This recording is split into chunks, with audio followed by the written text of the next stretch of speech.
તો અત્યારે બાળકોનું વેકેશન ચાલી રહ્યું છે, તો બાળકો ઘરે રહીને નવું નવું કંઈક માંગતા હોય છે. તો આજે આપણે એકદમ નવી રીતે સ્ટફ કટલેટ બનાવવાની છે રવાની, બહારથી ક્રિસ્પી અને અંદરથી એકદમ સોફ્ટ, એટલી ટેસ્ટી બનીને તૈયાર થશે. તો નાનાથી લઈને મોટાને બધાને ભાવશે. હાય ફ્રેન્ડ્સ, આજે હું શેર કરીશ તમારી સાથે સ્ટફ કટલેટ બનાવવાની રેસીપી. તો આ કટલેટ આપણે રવામાંથી બનાવીશું. તો અહીંયા 1 કપ રવો લઈ લીધો છે. બહારનું લેયર બનાવવા માટે આપણે રવાનું લેયર બનાવીશું. હવે પેનમાં આપણે અડધો ગ્લાસ પાણી લઈ લઈશું. હવે એમાં 1 ચમચી તેલ એડ કરીશું. આપણે અડધી ચમચી આદુ લસણ મરચાંની પેસ્ટ એડ કરીશું.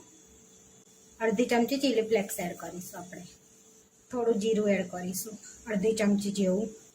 હવે મિક્સ કરી લઈશું અને રવો એડ કરીશું. તો તમે અહીંયા આગળ રવો કોઈ લઈ શકો છો, ઝીનો કે મોટો. તો અહીંયા મેં ઝીનો રવો લીધો છે. હવે બધું મિક્સ કરી લઈશું એને આ રીતે, અને અડધી ચમચી મીઠું એડ કરીશું. હવે મિક્સ કરી લઈશું બધું આપણે એવું સરસ.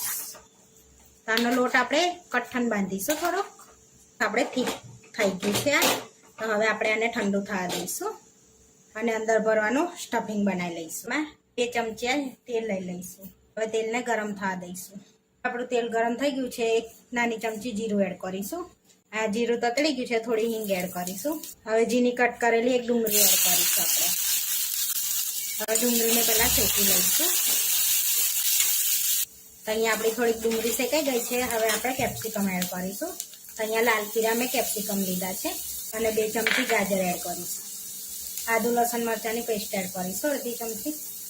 હવે 2 ચમચી કોબીજ એડ કરીશું, ઝીણું કટ કરેલું. હવે થોડું મીઠું એડ કરીશું અને શેકી લઈશું બધું આપણે સરસ એવું. પહેલાં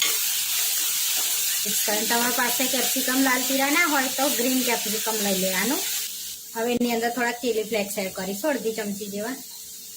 મિક્સ કરી લઈશું. હવે આપણું શાક શેકાઈ ગયું છે.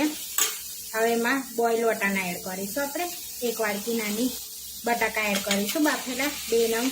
હવે એની અંદર મસાલા કરીશું. તો અડધી ચમચી ધાણા જીરું પાવડર એડ કરીશું, અડધી ચમચી ગરમ મસાલો એડ કરીશું, ચપટી હળદર એડ કરીશું, અડધી ચમચી લાલ મરચું પાવડર એડ કરીશું, શેકેલા જીરાનો પાવડર એડ કરીશું, અડધી ચમચી સ્વાદ પ્રમાણે મીઠું એડ કરીશું. થોડુંક એમાં થોડોક ચટપટો સ્વાદ આવે એના માટે આમચૂર પાવડર એડ કરીશું, અડધી ચમચી ધાણા એડ કરી દઈશું.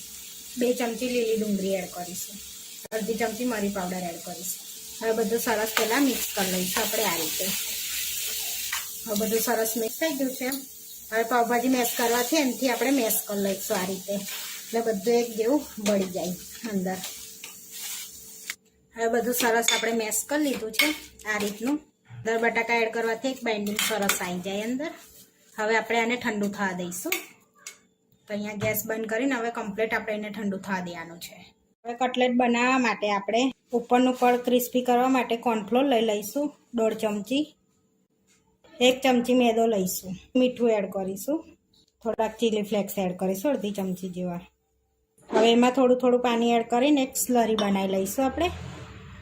ને આપણે પાતળી રાખીશું, બહુ પાતળી નહીં બહુ જાડી નહીં, મીડિયમ આપણે થીક રાખીશું આ રીતની. ઉપરનું લેયર બી સરસ ઠંડુ થઈ ગયું છે આપણે. હવે એની અંદર 1 ચમચી દાણા એડ કરીશું આપણે અને થોડુંક તેલ એડ કરીશું આપણે 1 ચમચી જેવું.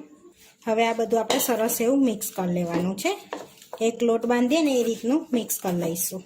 આ રીતનું આપણે બાંધી દીધું છે. હવે આમાં થોડોક આપણે પહેલાં ગોલ વારી લઈશું અને આ રીતે આપણે વાડકી જેવું એક બનાવી લઈશું આ રીતનું. હવે 1 ચમચી જેવું આપણે સ્ટફિંગ ભરી લઈશું એમાં આ રીતનું અંદર, અને આપણે હવે બંધ કરી દઈશું એને સરસ એવું. આમ પોલા હાથે એને બંધ કરવાનું છે આ રીતે. અને ગોરો વાળ લઈશું, પહેલાં સરસ સીલ કરી દઈશું. હવે આ રીતે આપણે પ્રેસ કરી લઈશું તો કટલેટનો શેપ આલ દઈશું આ રીતનો. હવે આ રીતે આપણે બધી બનાવી લઈશું કટલેટ. તો આપણી બધી કટલેટ વાળીને રેડી થઈ ગઈ છે. હવે આપણે કોર્નફ્લોરની સ્લરી બનાવી હતી ને એમાં એડ કરી દઈશું પહેલાં આ રીતે. તો બધી બાજુ સ્લરીમાં ડીપ કરી લઈશું. હવે બ્રેડ ક્રમમાં આપણે કોટ કરી લઈશું એને આ રીતે.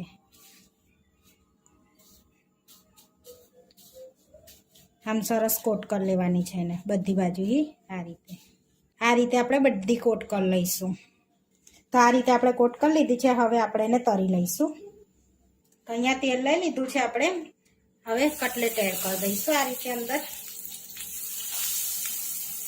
અને ધીમા તાપે એને ક્રિસ્પી થાય ને ત્યાં સુધી તળાવવા દઈશું. હવે આપણે પલટાઈશું એને. આ રીતે આપણે પલટાઈ લેવાની છે અને સરસ એવી બે બાજુ સરસ ક્રિસ્પી થાય ને ત્યાં સુધી આપણે એને તળાવવા દઈશું. તો આપણી કટલેટ સરસ તળાઈ ગઈ છે ક્રિસ્પી. હવે તેલ નિતારીને આપણે પ્લેટમાં લઈ લઈશું એને. આપણી કટલેટ તળાઈને રેડી થઈ ગઈ છે. તો હવે આપણે સર્વ કરી લઈશું. તો સૌથી પહેલાં તમને કટ કરીને મેં બતાવી દઉં. તો જોઈ શકો છો આપણી સરસ એવી કટલેટ રેડી થઈ ગઈ છે.